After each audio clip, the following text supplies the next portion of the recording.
De entre los más de 50 esteroides sintetizados en la corteza suprarrenal, tenemos un glucocorticoide asociado a la respuesta ante el estrés.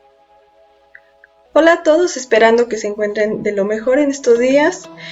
El equipo conformado por los alumnos Altamirano Álvarez César Fabián, Cruz Ortega Gloria Maleni, Doria Álvarez Alejandra Etzmali y González Farfán Diana Yasmil, les traemos el tema de cortisol. Bueno, vamos a comenzar acerca de lo que es el origen del cortisol. Y para hablar del origen del cortisol, pues vamos a tener un pequeño resumen repaso acerca de lo que es la corteza suprarrenal. Esta corteza suprarrenal pues va a estar dividida por zonas. Estas van a ser 3 zonas. La zona reticular, que va a ser la zona más externa, es donde se van a producir la aldosterona, y aquí va a haber una deficiencia de 17-alfa-hidroxilasa. Tenemos la zona fascicular, que es la zona media, va a estar constituida un 75% de esta corteza y es donde se va a producir lo que es el cortisol.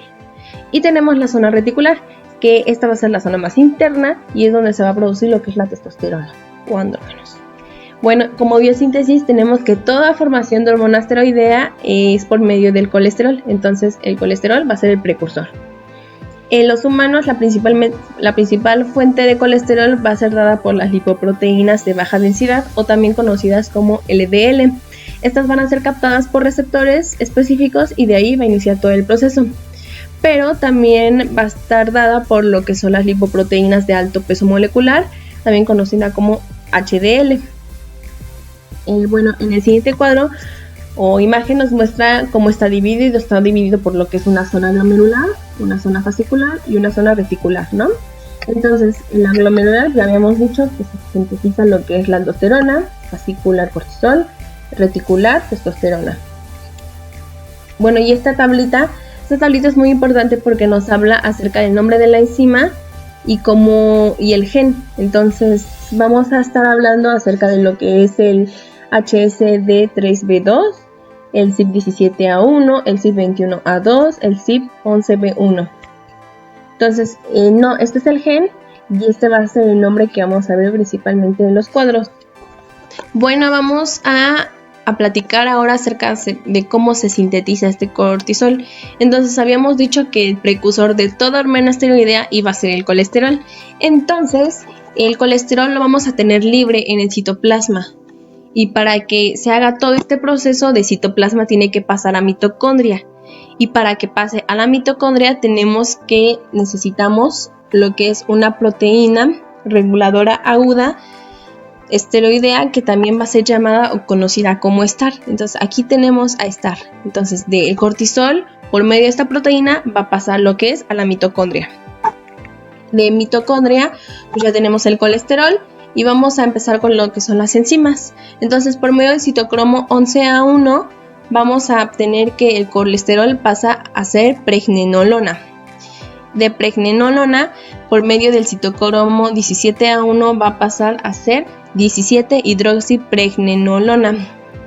Por medio de la enzima HSD3B2 va a ser 17-hidroxiprogesterona. Igual, por medio de enzima del citocromo 21A2 va a ser lo que es 11-desoxicortisol. Y por medio del citocromo 11B1 va a pasar a ser lo que es el cortisol. Este cortisol puede pasar a ser cortisona por medio de estas enzimas. Esta va a ser el proceso normal, de acá para acá. Pero tenemos una vía alterna. Esa vía alterna va a ser que tenemos el colesterol igual en la mitocondria, pasa lo que es a pregnenolona, pero en vez de aquí se vaya para acá, lo que va a pasar es que de pregnenolona va a pasar a progesterona. Igual por la misma enzima o citocromo 17A1 va a pasar lo que es hacer 17-hidroxiprogesterona. Y de aquí va a seguir el mismo proceso que la otra vía. Entonces esta va a ser la vía alterna, que de progesterona pase para acá y acá para acá. Entonces eso va a ser lo que va a ser la biosíntesis de este cortisol. Después de su biosíntesis, vamos a obtener una molécula de cortisol compuesta estructuralmente por 21 carbonos, 30 hidrógenos y 5 oxígenos. Como podemos observar en la imagen, esta estructura no es exclusiva de los glucocorticoides, también se comparte con los mineralocorticoides. Esta similitud estructural confiere a que ambos tengan receptores similares, lo que podría crear un efecto cruzado, o sea, que el glucocorticoide se acople al receptor del mineralocorticoide. Pero para esto, los receptores de mineralocorticoides tienen una enzima, la enzima 11-beta hidroxiesteroide deshidrogenasa, que convierte al cortisol en una forma inactiva, así evitando que el cortisol se acople a un receptor de mineralocorticoide. Esto también explica por qué algunos trastornos endocrinos tienen síntomas similares o relacionados con más de una hormona. La vida media del cortisol es de 60 a 120 minutos, en promedio unos 90 minutos. Su concentración plasmática es de 10 a 20 microgramos sobre decilitro. Este circula en su mayoría unido a una proteína transportadora, llamada transcortina. Esta es una globina que es sintetizada en el hígado. Solo el 10% del total de cortisol circula libre y este es su forma activa. Se llega a unir hasta un 15% a albúmina cuando las concentraciones de este son elevadas. Y la secreción tónica del cortisol está regulada por el ciclo circadiano. En esta gráfica se observa que las concentraciones más altas se encuentran durante las primeras horas de la mañana y su pico más bajo se encuentra después de medianoche. Bueno, ahora vamos a continuar con la fisiología del cortisol. Vamos a empezar con el metabolismo hepático de la glucosa y la función que desempeña aquí el cortisol. Muy bien, los glucocorticoides aumentan la gluconogénesis hepática al estimular las enzimas gluconogénicas. Estas dos enzimas gluconogénicas son estas que están aquí, fosfenolpiruvato carboxilasa y glucosa 6-fosfatasa. Va a haber un aumento de estas. Estas nos van a ayudar a que acelere la gluconeogénesis y la glucogenólisis. Es decir, que aumentan la capacidad de respuesta del hígado a la hormona gluconogénica glucagón y aumentan también la liberación de sustratos para gluconogénesis a partir de tejidos periféricos. ¿Qué tejidos periféricos principalmente? Pues bueno, principalmente va a ser el músculo. El músculo nos va a ayudar también a la síntesis de aminoácidos y ácidos grasos que nos van a ayudar a que pueda estimular a la secreción de glucosa, que es a lo que nos está ayudando el hígado por la estimulación de estas enzimas que ya les había comentado. Entonces el cortisol va a hacer esta acción, pero también va a hacer una acción catabólica. ¿Por qué? Porque como tiene que hacer tratar de ayudar al hígado a la síntesis de glucosa, tiene que procesar más rápido todos sus aminoácidos y todos sus ácidos grasos para que pueda ayudar al hígado. Entonces, de este lado vamos a ver que hay una disminución en el músculo de la glucosa. Bien. Entonces, aquí está lo que les quería decir. Incrementa la síntesis y el almacenamiento hepáticos de glucógeno al estimular la actividad de la glucogenosintasa. Y todos esos efectos van a ser dependientes de la insulina. Muy bien. En el metabolismo periférico de glucosa, aquí también los glucocorticoides van a afectar. ¿Por qué? Que van a afectar el metabolismo de los carbohidratos al inhibir la captación periférica de glucosa en el músculo y tejido adiposo. Entonces, como pequeño resumen, el hígado lo que va a hacer es querer sintetizar lo más rápido posible la glucosidad y los aminoácidos necesarios para crear cualquier acción o por cualquier situación que esté pasando en el organismo, ¿no? Para elevar la glucosa, por ejemplo. Pero mientras esto sucede, atrás también está habiendo un desgaste, un catabolismo de los músculos y de otros órganos que próximamente vamos a ver para que pueda desempeñar esta función. Muy bien. Ahora, ¿qué efectos van a tener sobre el tejido adiposo? Aquí principalmente nos vamos a ubicar en la lipólisis. ¿Por qué? Porque hay un incremento de esta. Ahora, ¿a qué me refiero? Me refiero a que el efecto predominante va a ser la lipólisis aumentada, con liberación de glicerol y ácidos grasos. Aquí también el adipocito que está de este lado, que es el amarillo, nos va a contribuir a la síntesis del glicerol y los ácidos grasos libres, como ya les había mencionado, a través de todo este mecanismo que ya conocemos. No se los voy a mencionar ahorita. ¿Ok? Entonces, esto también nos va a ayudar. ¿Por qué? Porque, bueno, más bien nos va a perjudicar porque tampoco no permite una captación de glucosa. Es decir, que todos los estímulos de la insulina podrían disminuir. Porque la glucosa ahorita la necesitamos para otra situación. Entonces, en consecuencia, un efecto de las hormonas lipolíticas. Con el efecto lipolítico, ¿a qué me refiero? A que van a favorecer la degradación de las grasas. Pero esto no significa que pues, nos va a ayudar a bajar de peso o algo por el estilo, sino todo lo contrario. Aquí, como dice en verde de este lado, aunque los glucocorticoides son lipolíticos, el depósito aumentado de grasa es una manifestación clásica del exceso de glucocorticoide. Esto es porque a nivel cerebral lo que va a ejercer como función es un incremento del apetito causado por las cifras altas de estos esteroides. Entonces nosotros vamos a incrementar nuestro apetito y vamos a empezar a comer. ¿Okay? Entonces, esta grasa básicamente se va a depositar en tres partes principales. Estas van a ser en el centro de la cara, en la parte cervical, en la parte torácica que está de este lado y en la parte abdominal, como podremos ver aquí. Obviamente, como podemos ver en la imagen, se van a preservar las extremidades. Muy bien. Aquí les puse una tablita para que me puedan para que sea más rápido de comprender qué es lo que es el cortisol en otros sistemas endocrinos. Por ejemplo, en el hipotálamo y la hipófisis va a haber una disminución de la producción de los opioides endógenos, deprime la capacidad de respuesta de las células gonadotrópas por la liberación de la hormona liberadora de gonadotropina y estimula la expresión del gen GH por la hipófisis, inhibe la secreción de GH mediante el hipotálamo. Y en el páncreas, el efecto que va a causar es inhibir la secreción de insulina al disminuir la eficacia del calcio citoplasmático sobre el proceso exocítico. Como vamos a ver más adelante, el cortisol también tiene una función específica para el calcio. No es favorable, como vamos a ver, pero bueno, ahorita se las digo. Pero sí, como tiene este efecto en el páncreas que inhibe la secreción de insulina y también el adipocito al no absorber al no absorber la glucosa, podemos crear una resistencia a la insulina. Muy bien.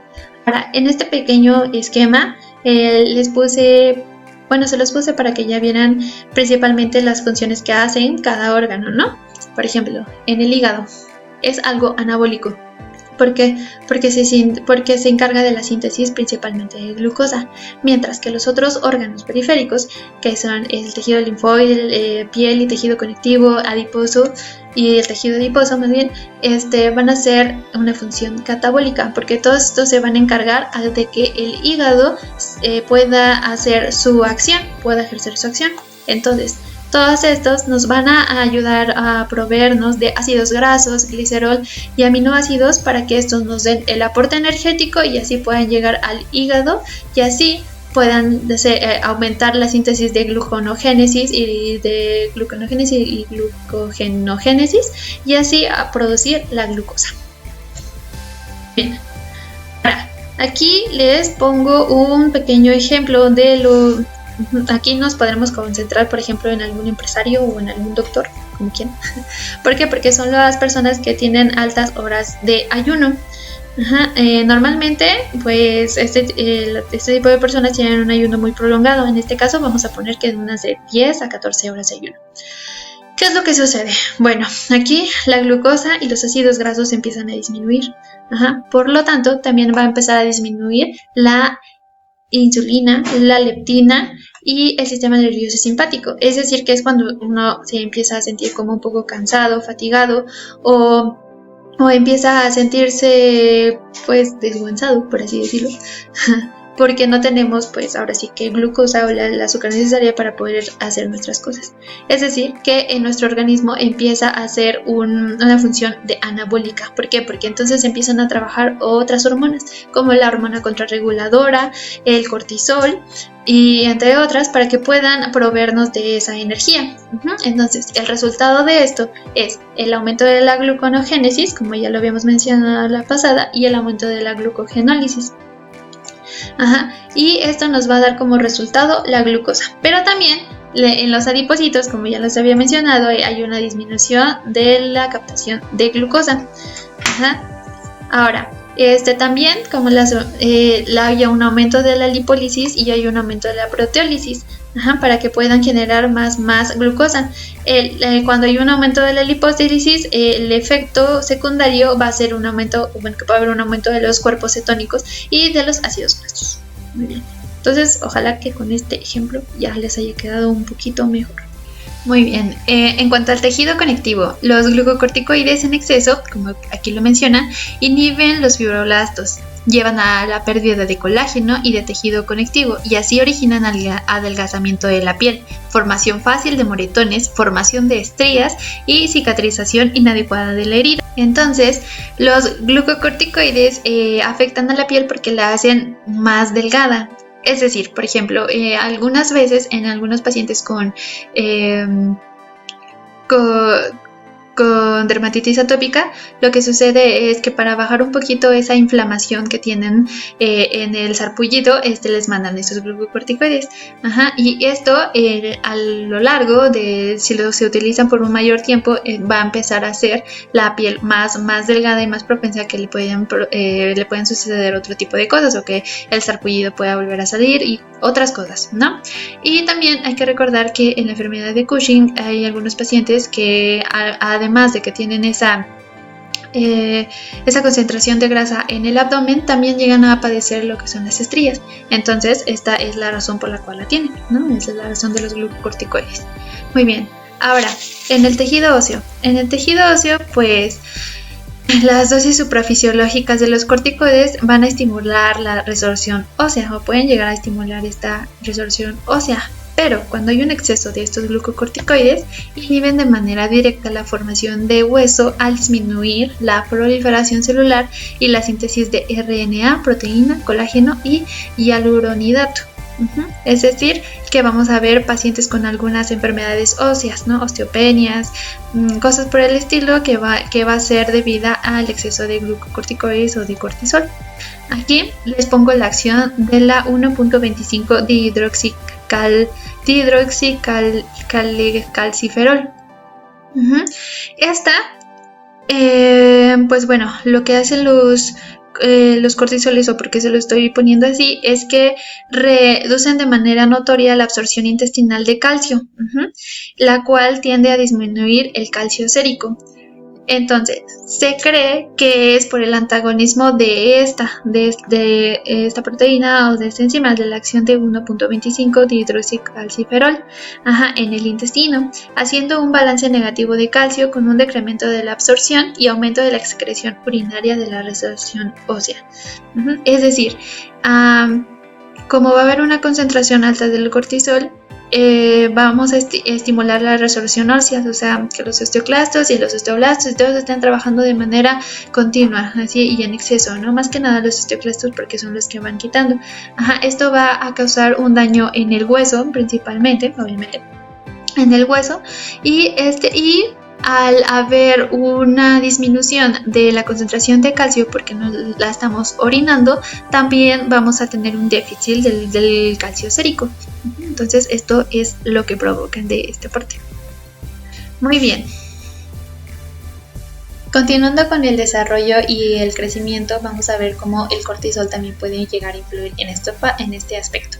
Muy bien, aquí hice referencia o me concentré más en el desarrollo y el crecimiento del feto.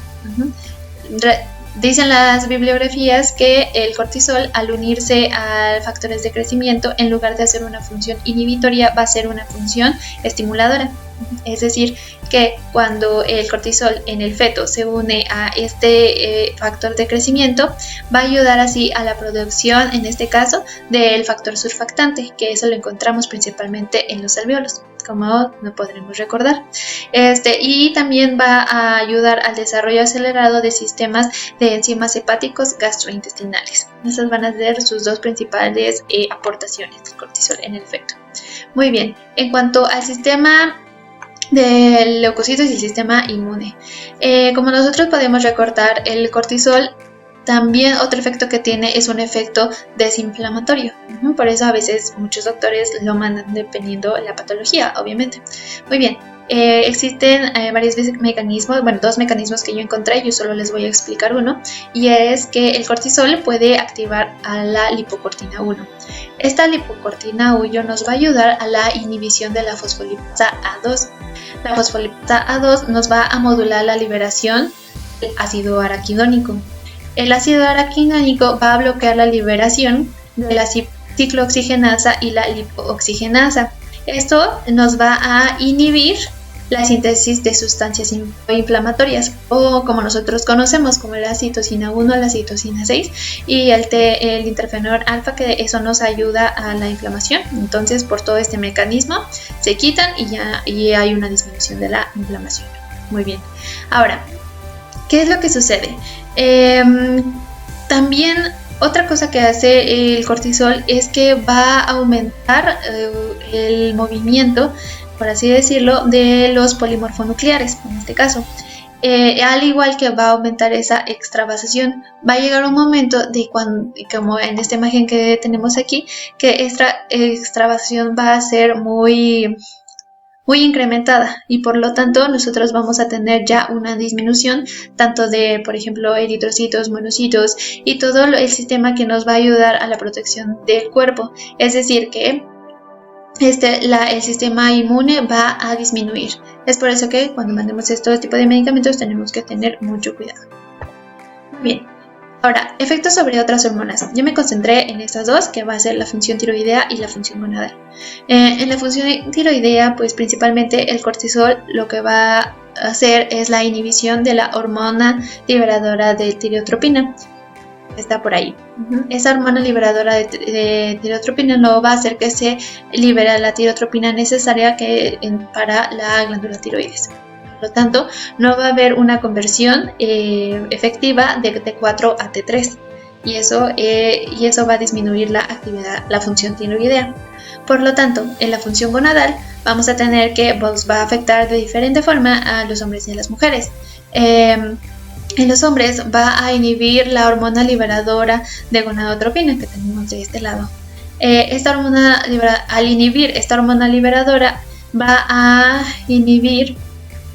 disminuir la sustancia luteinizante, que nos va a ayudar a la producción de testosterona. Por lo tanto, vamos a tener una disminución en la testosterona en los hombres, mientras que en las mujeres, pues igual va a inhibir lo que es la hormona liberadora de gonadotropina, y eso va a disminuir también la cantidad de hormona luteinizante. Eso va a ocasionar que haya una disminución de los estrógenos y la progesterona, es decir, que no se va a llevar a cabo la ovulación, y cuando no se lleva a cabo de la ovulación, como tenemos como resultado la amenorrea. Y bueno, eso sería todo de fisiología.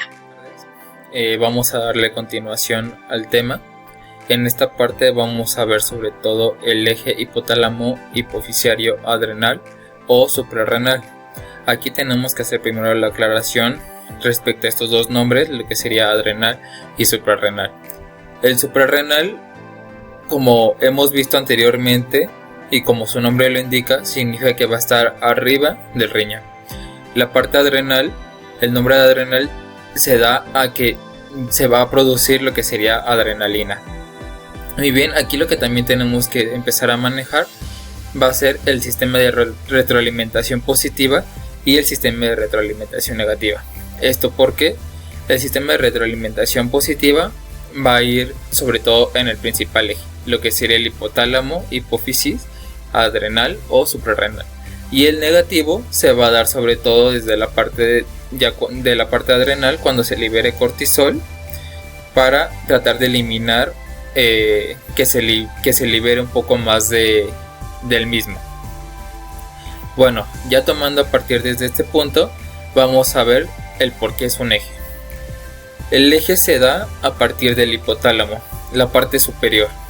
Este va a liberar lo que será la hormona corticotropa, con lo cual va a ser un precursor en la hipófisis de lo que será la hormona adrenocorticotropina. Muy bien, esto va a ser sobre todo del hipotálamo a la hipófisis a través de la eminencia media. ¿Y cómo va a bajar? Por medio de la mayoría de las hormonas, si no es que todas, que sería a partir del torrente sanguíneo. Muy bien, a partir de la hipófisis anterior se va a liberar la hormona adrenocorticotropina, lo que va a dar origen o lo que va a llegar a lo que sea la parte adrenal o suprarrenal. Igual por los mismos medios va a ser por medio del torrente sanguíneo. Muy bien, aquí en la parte adrenal lo que se va a generar principalmente van a ser glucocorticoides y mineralocorticoides.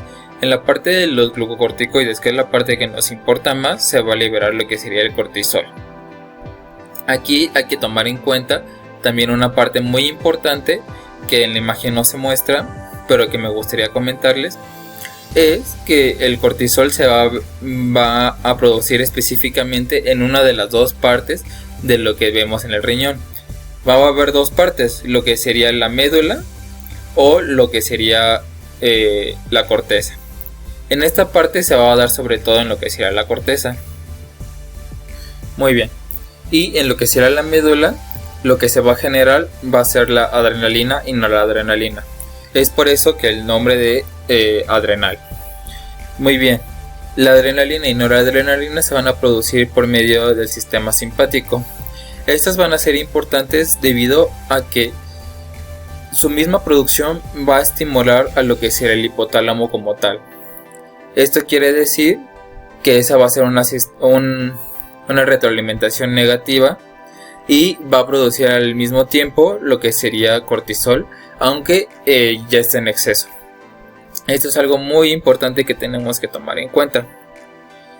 Y bien, ya que conocemos el eje, su retroalimentación negativa, su retroalimentación positiva y la parte más importante de los glucocorticoides, que sería el cortisol, ahora vamos a ver lo que serían sus efectos metabólicos, sus funciones que va a tener o que va a repercutir.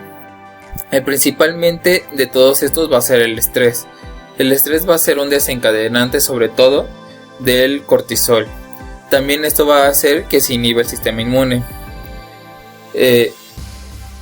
Una de las principales partes del sistema inmune que se va a ver afectada o que puede llegar a ocasionar es un síndrome de Cushing. Muy bien, también va a haber una inhibición en el crecimiento por medio de las hormonas liberadoras, sobre todo en el sistema óseo. Va a inhibir la reproducción, va a incrementar la glucosa en la sangre y va a alterar el comportamiento.